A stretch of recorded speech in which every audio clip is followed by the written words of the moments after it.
مہتاب اور چاند سر بام۔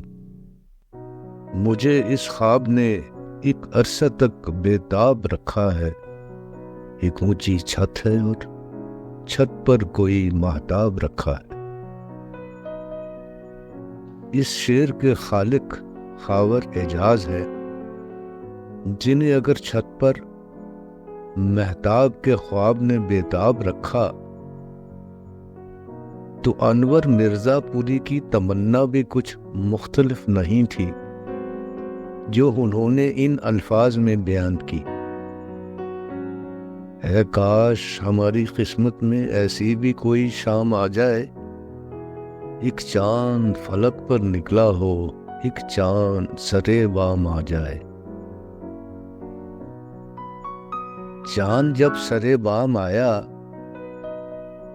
تو افتخار نسیم بھی اتفاق سے وہاں موجود تھے، جن کی نظریں اسے دیکھ کر چندھیا گئیں اور وہ بولے۔ اس کے چہرے کی چمک کے سامنے سادہ لگا۔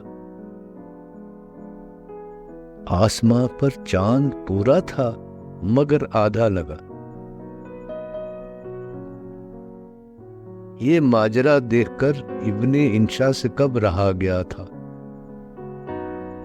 وہ بھی بول اٹھے تھے۔ کل 14ویں کی رات تھی، شبر رہا چرچا تیرا۔ کچھ نے کہا یہ چاند ہے، کچھ نے کہا چہرہ تیرا۔ ہم بھی وہیں موجود تھے، ہم سے بھی سب پوچھا کیے، ہم ہنس دیے، ہم چپ رہے، منظور تھا پردہ تیرا۔